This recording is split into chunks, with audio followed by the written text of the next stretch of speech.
Breaking లో చూస్తున్నాం. హైదరాబాద్ లో మరో 2 గంటల్లో భారీగా వర్షం పడే అవకాశం ఉందని వాతావరణ శాఖ సూచిస్తోంది. దీంతో జీహెచ్ఎంసీ హైడ్రా సిబ్బంది అలర్ట్ అయ్యారు. అత్యవసరమైతే తప్ప బయటకు రావద్దంటూ సూచిస్తున్నారు అధికారులు. సంగారెడ్డి, కామారెడ్డి, మెదక్, రాజన్న సిరిసిల్ల, రంగారెడ్డి, భూపాలపల్లి, నిర్మల్కు ఎల్లో అలర్ట్ ఆల్రెడీ జారీ చేసింది వాతావరణ శాఖ.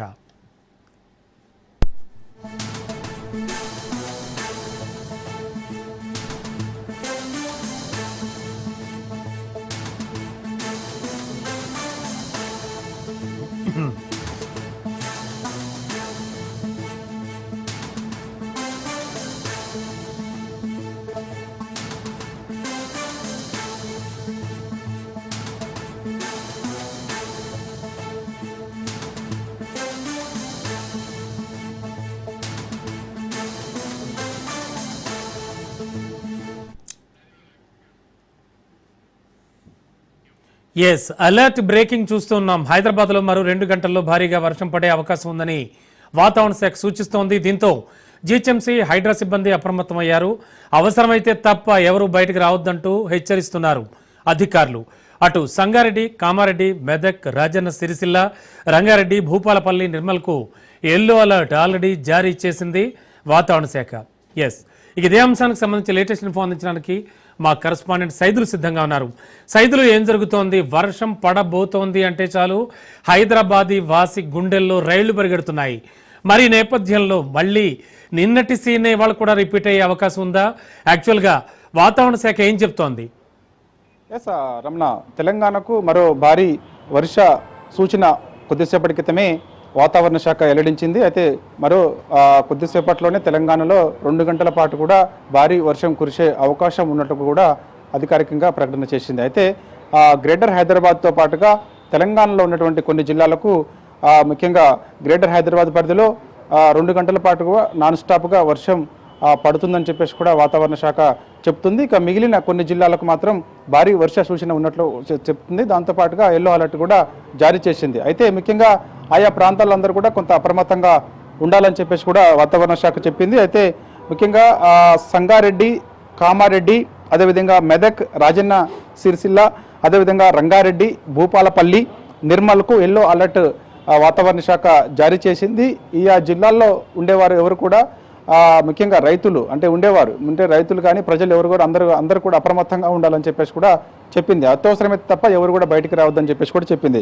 ఇక హైదరాబాద్ పరిస్థితి చూస్తే మాత్రం ఇక రాత్రి కురిసిన భారీ వర్షానికి మొత్తం కూడా హైదరాబాద్ నగర వాసులంతా కూడా చిగురు టాకుల్లా వణికిపోయారు. సో ఇప్పుడు మరో 2 గంటల్లో హైదరాబాద్కి భారీ వర్ష సూచన ఉన్నట్లు కూడా వాతావరణ శాఖ చెప్పడంతో మొత్తం హైదరాబాద్ వాసులందరూ కూడా ఒక్కసారిగా భయపడాల్సిన పరిస్థితి కూడా. అంటే కారణం ఏంటి? వాహనదారులు, అంటే ముఖ్యంగా ఈ యొక్క ఆఫీస్ వేళలు, పని వేళలు ముగిసిన తర్వాత ఇంటికి వెళ్తున్న సమయంలో ఈ వర్షం పడుతుండడంతో ఒక్కసారిగా ఆయా ప్రాంతాలలో, ముఖ్యంగా లోతట్టు ప్రాంతాల్లో పూర్తిగా జలమయమయం కావడంతో రోడ్లన్నీ కూడా అస్తవ్యస్తంగా ఉండడము, కనీసం ఆ రోడ్లన్నీ కంప్లీట్గా బ్లాక్ అవడం, సో వాహనదారులు ముందుకెళ్ళలేని పరిస్థితి.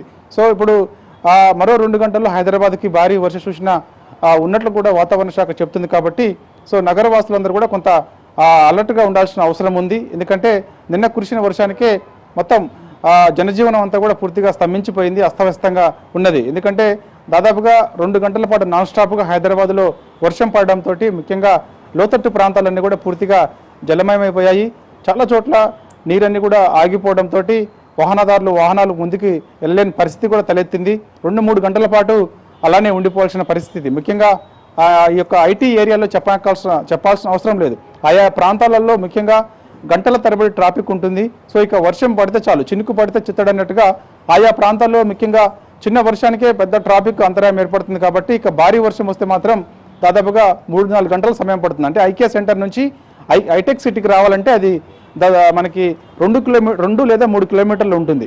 అంటే 2-3 కిలోమీటర్లు అంటే 5-10 నిమిషాలు, అంటే ఒక 10-15 నిమిషాల్లో మనం వెళ్ళొచ్చు ఆ ట్రాఫిక్ ఉన్నప్పటికీ కూడా. కానీ దాదాపు 3 గంటల సమయం ఐకే నుంచి ఈ యొక్క హైటెక్ సిటీ సిగ్నల్స్ దగ్గర రావాలంటే 3 గంటల సమయం పట్టిందంటే సో ఇక ఏ స్థాయిలో ట్రాఫిక్ అవుతుందో అది అర్థం చేసుకోవచ్చు. కాబట్టి ఇప్పటికైనా సరే ఈ అధికారులందరూ కూడా వాతావరణ శాఖ ఎప్పటికప్పుడు అలర్ట్ చేస్తుంది. కాబట్టి అధికారులంతా కూడా సమన్వయంగా పనిచేస్తే కొంత ఉపశమనం లభిస్తుంది వాహనదారులకి. కానీ సమన్వయం లోపం స్పష్టంగా కనిపిస్తుంది. ఎందుకంటే ఇప్పటికే ఇప్పుడు మనకి రెయినీ సీజన్ స్టార్ట్ అయిన తర్వాత ముఖ్యంగా ఈ యొక్క ఎక్కడ లోతట్టు ప్రాంతాలు ఉన్నాయి, ఎక్కడ నీళ్లు ఆగిపోతున్నాయి అని చెప్పేసి కొన్ని ప్లేసుల్ని గుర్తించారు గ్రేటర్ హైదరాబాద్ పరిధిలో. ముఖ్యంగా దాదాపుగా 20-25 ప్లేసుల్ని గుర్తించారు. సో ఆయా ప్రాంతాలలో నీటిని అక్కడ వాటర్ ఆగిపోవడం వల్ల పూర్తిగా వాహనాలన్నీ కూడా ఆగిపోవాల్సిన పరిస్థితి వస్తుంది. దాని ద్వారా వెంటనే కిలోమీటర్ల మేర కూడా ట్రాఫిక్ సమస్య తలెత్తుతుంది. సో మరి అందుకు ప్రత్యామ్నాయంగా ఏం చేయాలి అంటే వర్షం పడ్డప్పుడు ఆయా ప్రాంతాలను వెంటనే బ్లాక్ చేయడం కానీ, వెంటనే అక్కడ నుంచి ఏరే దారి మళ్లింపు చేయాలి ట్రాఫిక్ కానీ, అదేవిధంగా జిహెచ్ఎంసీ కానీ, ఎస్డిఆర్ఎఫ్ కానీ అందరూ కూడా సమన్వయంతో పనిచేసుకుంటూ ఎప్పటికప్పుడు ICCC అంటే మనకి ఇంటిగ్రేటెడ్ కమాండ్ కంట్రోల్ సెంటర్ నుంచి గ్రేటర్ హైదరాబాద్ పరిధిలో భారీ వర్షం నమోదైనప్పుడల్లా కూడా పరిస్థితిని సమీక్షిస్తారు కాబట్టి సీసీ కెమెరాల ద్వారాగా. సో నిన్న కూడా చూస్తే దాదాపుగా 11 గంటల సమయంలో సిఎస్ రామకృష్ణారావు దాదాపుగా ఇంటిగ్రేటెడ్ కమాండ్ కంట్రోల్ సెంటర్ నుంచి పరిస్థితిని సమీక్షించాల్సిన పరిస్థితి వచ్చింది. సో ఇప్పుడు మరో 2 గంటల్లో భారీ వర్షం ఉన్న నేపథ్యంలో ఇప్పటికైనా సరే అధికారులందరూ కూడా సమన్వయంతో పనిచేయడం, అందరూ కూడా కోఆర్డినేషన్ చేసుకుంటూ ఎక్కడైతే ముఖ్యంగా ఈ యొక్క వాటర్ ఆగిపోతుంది, అమీర్పేట మెట్రో స్టేషన్ కింద కూడా కంప్లీట్ గా 3-4 అడుగుల మేర వాటర్ ఆగిపోతుంది. దానివల్ల పూర్తిగా ట్రాఫిక్ ట్రాఫిక్ మొత్తం కూడా ఆ విధంగానే వాహనాలను కూడా ఆగిపోవాల్సిన పరిస్థితి వస్తుంది. కాబట్టి సో ఇప్పటికైనా సరే అధికారులు సమన్వయంతో పనిచేసుకొని మరో 2 గంటల్లో హైదరాబాద్కి భారీ వర్ష సూచన ఉంది కాబట్టి సో అలర్ట్ చేస్తే మాత్రం కొంత ఉపశమనం అనేది వాహనదారులకు లభిస్తుంది. లేకపోతే మాత్రం మరోసారి నిన్న జరిగినటువంటి పరిస్థితే మరోసారి జరిగే అవకాశం కూడా ఉంటుందని చెప్పేసి కూడా మనకి కొందరి నుంచి సమాచారం ఉంది. సైదులు ముఖ్యంగా ప్రతి చోట కూడా ఒకేలా ఉండదు, అంటే ట్రాఫిక్ కావచ్చు అండ్ ఆ వర్షం ఎక్కువగా పడ్డం కావచ్చు ఇవన్నీ, అండ్ నాలాలో మూసుకుపోవడం ఇవన్నీ కూడా. అయితే పర్టికులర్గా కొన్ని కీలకమైన ప్రదేశాల్లో ఖచ్చితంగా వర్షపు చుక్క పడిన ప్రతిసారి కూడా అక్కడ ప్రమాదం ముంచుకొచ్చే ఛాన్స్ ఉంటుంది. మీరు చెప్పినట్టు ట్రాఫిక్ జామ్స్ అవ్వచ్చు, వర్షం నీరు నిలిచిపోవడం అవ్వచ్చు. సో ఇలాంటి ప్రాంతాలనే ముందే గుర్తించే మెకానిజం లేదా, ఇలాంటివి ఏం చేయట్లేదా? అంటే సగటు హైదరాబాదీ ప్రశ్నిది, అంటే రోడ్లపైకి వస్తున్న ప్రతి ఒక్కళ్ళు పడుతున్న బాధలు ఇవి. దీనికి సంబంధించి ఏమైనా స్పెషల్గా కేర్ తీసుకుంటున్నారా? అఫ్ కోర్స్ హైడ్రా కావచ్చు, ఇంకా ఎన్డీఆర్ఎఫ్ కావచ్చు, ఇంకా మీరు చెప్పినట్టుగా ఆ అలర్ట్ చేసేటువంటి వాళ్ళు కావచ్చు, ప్రభుత్వ అధికారులు కావచ్చు, వీళ్ళంతా కూడా రోడ్లపైకి వచ్చి ఆ నాలాలోవి క్లియర్ చేసేటువంటి కార్యక్రమాలు చేపడుతున్నారు. కానీ ఇదంతా జరిగాక అండ్ ముఖ్యంగా కీలకమైన ప్రాంతాల్లో ఇంతకుముందు నేను చెప్పినట్టుగా అటువంటి ప్రాంతాలకు సంబంధించి ఏమైనా ప్రత్యేక చర్యలు తీసుకునే ఛాన్స్ ఉందంటారా? ఎస్ రమణ, వాస్తవంగా ఇప్పుడు మనకి అలాంటి ప్లేసెస్ అన్ని కూడా గుర్తించారు. దాదాపుగా 20 నుంచి 25 ప్లేసెస్ ముఖ్యంగా వాటర్ కంప్లీట్గా ఆగిపోతున్నాయి. అక్కడ వెంటనే వాహనాలు కూడా ఆగిపోవడం, దానివల్ల ట్రాఫిక్ సమస్య పెద్ద ఎత్తున ఉంటుందని చెప్పేసి కూడా గుర్తించారు. అయితే అది వర్షం కురుస్తున్న స్టార్టింగ్ సమయంలోనే వెంటనే ఆ రోడ్డుని బ్లాక్ చేస్తే ఏ వాహనాలను ఏరే దారి అంటే మళ్లింపు చేయొచ్చు అనమాట. మరోవైపు నుంచి వెళ్ళాలని చెప్పేసి కూడా సూచన చేయొచ్చు. కానీ వర్షం ఎంతసేపు పడుతుంది ఏంటి అనేది ఒకవైపు వాతావరణ శాఖ చెప్తూనే ఉంది.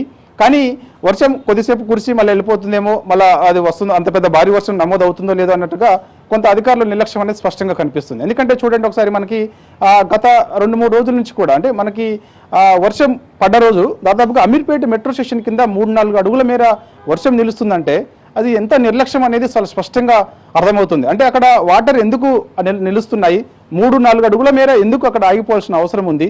అక్కడ ఏమన్నా మ్యాన్ హోల్స్ అనేవి కంప్లీట్గా బ్లాక్ అయిపోయాయా, లేకపోతే అసలు ఆ వాటర్ అక్కడ ఆగడం గల కారణాలు ఏంటి? దానికి ఏం చేయాలి? ప్రత్యామ్నాయంగా ఏం చేయాలి? ఆగకుండా ఏం చేయాలి? ఎందుకంటే అది చాలా మెయిన్ రోడ్డు, కంప్లీట్గా అక్కడ వాటర్ ఆ విధంగా 3-4 అడుగుల మేర అమీర్పేట మెట్రో స్టేషన్ కింద ఆగిపోతున్నాయి అంటే దాదాపుగా మనకి ఎల్బీ నగర్ ఇటు నుంచి మనకి హైత్ నగర్ ఇటు వాహనాలన్నీ కూడా అంటే మియాపూర్కి వెళ్ళే వాహనాలన్నీ కూడా ఈ అమీర్పేట మెట్రో స్టేషన్ దగ్గర రాగానే ఆగిపోతున్నాయి. అలా ఆగిన అప్పుడల్లా దాదాపుగా గంట సమయం పడుతుంది, అంటే వాటర్ మళ్ళీ కంప్లీట్గా వెళ్ళిపోయేందుకు. సో ఆ సమయంలో దాదాపుగా మనకి అమీర్పేట నుంచి పంజాగుట్ట, ఎర్రమంజిల్ కానీ, అదేవిధంగా అసెంబ్లీ కానీ, నాంపల్లి కానీ, కోటి కానీ, అదేవిధంగా మనకి మలక్పేట కానీ, దిల్సుఖ్ నగర్ కానీ, అంటే ఇంత మేర ట్రాఫిక్ ఆగాల్సిన పరిస్థితి అనమాట. అంటే గంటల తరబడి వాహనాలన్నీ కూడా రోడ్లపైన ఉండాల్సిన పరిస్థితి. సో అందుకు ఇలాంటి బ్లాకులన్నీ కూడా గుర్తించారు, ముఖ్యంగా 20 నుంచి 25 గుర్తించారు. మరి గుర్తించినప్పుడు ఏం చేయాలి? ఇప్పుడు వాతావరణ శాఖ మనకి మరో 2 గంటల్లో హైదరాబాద్కి భారీ వర్ష సూచన ఉన్నట్లు కూడా మనకి ప్రకటన చేసింది. ప్రకటన రాగానే ఆ ప్లేస్లలో అధికారులందరూ కూడా ముఖ్యంగా అధికారులు అంటే ముఖ్యంగా హైడ్రా కానీ, అదేవిధంగా ఎస్డిఆర్ఎఫ్ కానీ, ట్రాఫిక్ కానీ ఆయా ఆ ప్లేస్లలో బ్లాకులను గుర్తించారు కాబట్టి వెంటనే అలర్ట్గా ఉండి అక్కడ ఉండి వాహనదారులకు ఎప్పటికప్పుడు సూచన చేస్తూ అవసరమైతే భారీ వర్షం వస్తుంది, అక్కడ ఒక్క అడుగు మేర నీళ్లు ఆగిపోతున్నాయి, సో మరి నిమిషాల వ్యవధిలోనే 2 అడుగులు 3 అడుగుల మేర కూడా ఆగిపోవాల్సిన పరిస్థితి వస్తుంది అనగానే వెంటనే దాన్ని బ్లాక్ చేసి అక్కడ నుంచి పంజాగుట్ట నుంచి బంజారాహిల్స్ సైడ్ వాహనాలు మళ్లించడం కానీ, లేదంటే పంజాగుట్ట నుంచి మనకు బేగంపేట సైడ్ వాహనాలు మళ్లించడం కానీ చేస్తే మాత్రం కొంత ఉపశమనం ఉంటుంది. కానీ అలాంటి పరిస్థితి మాత్రం ఇప్పుడు చేయడం లేదు. అదే పెద్ద విమర్శలు ఫాలో అవుతున్నారు కాబట్టి పెద్ద ఎత్తున విమర్శలు కూడా వస్తున్నాయి. గ్రేటర్ హైదరాబాద్ ప్రజల నుంచి కూడా ఈ అధికారులపైన పెద్ద ఎత్తున విమర్శలు రావడానికి గల కారణం అదే. సమన్వయం లోకపోవడం కారణంగానే ఇలాంటి పరిస్థితి వస్తుందని చెప్పేసి కూడా తీవ్రస్థాయిలో మండిపడుతున్నారు. ఎందుకంటే నిన్న దాదాపుగా వాహనాలన్నీ కూడా గంటల తరబడి 3-4 గంటల పాటు కూడా రోడ్లపై వేచి చూడాల్సిన పరిస్థితి. మెట్రో అయితే చెప్పనక్కర్లేదు, మెట్రో అయితే కనీసం ఏలాడుతూ పోయే పరిస్థితి దాపురించింది. అంటే మెట్రో డోర్స్ అన్ని కూడా మనకి ఎక్కగానే క్లోజ్ అవుతాయి, సెకండ్ లెవెల్లోనే క్లోజ్ అవుతాయి. సో అది వెళ్ళిన తర్వాత మరో మెట్రో 2 నిమిషాలు 3 నిమిషాల వ్యవధిలో వస్తుంది. కానీ నిన్న మెట్రో స్టేషన్ల పరిస్థితి చూస్తే మాత్రం కనీసం డోర్స్ ఓపెన్ అయినా సరే వాటిని పట్టుకొని అయినా సరే మేము ఇంటికి వెళ్తామనే పరిస్థితి దాపురించిందంటే ఏ స్థాయిలో ట్రాఫిక్ సమస్య ఉంది, ఏ స్థాయిలో ఇక్కడ ప్రజలు భయపడుతున్నారు. ముఖ్యంగా ఈ యొక్క ఎంప్లాయీస్ అందరూ కూడా ఆఫీస్ వేళలు ముగించుకొని ఇంటికి వెళ్తున్నప్పుడు ఆఫీస్ వేళలు ముగించుకొని ఇంటికి వెళ్తున్నప్పుడు వర్షం పడుతుందని సమాచారం తెలిస్తే వెంటనే ఆఫీస్లోనే వెహికల్స్ పెట్టి వాళ్ళు రోడ్లపైకి వచ్చి వెహికల్స్ బుక్ చేసుకొని మెట్రో ద్వారా ప్రయాణం చేస్తున్నారు. ఒక్కోసారి వెహికల్స్ కూడా బుక్ కానటువంటి పరిస్థితి వస్తుంది వర్షం సమయంలో. కాబట్టి సో ఏదేమైనా ఇప్పటికైనా సరే మనకి ఇప్పుడు ఈ నెల కానీ వచ్చే నెల కూడా కంప్లీట్గా రెయినీ సీజన్ కాబట్టి సో వర్షం ఎప్పుడు వస్తుంది, ఏ సమయంలో వస్తుంది అనేది ఎప్పటికప్పుడు చాలా స్పష్టంగా వాతావరణ శాఖ చెప్తుంది. కాబట్టి సో ఆ సూచన మేరకు ట్రాఫిక్, SDRF, హైడ్రా వీళ్ళందరూ కూడా సమన్వయంతో పనిచేస్తే మాత్రం కొంత ఉపశమనం అనేది లభిస్తుంది వాహనదారులకు.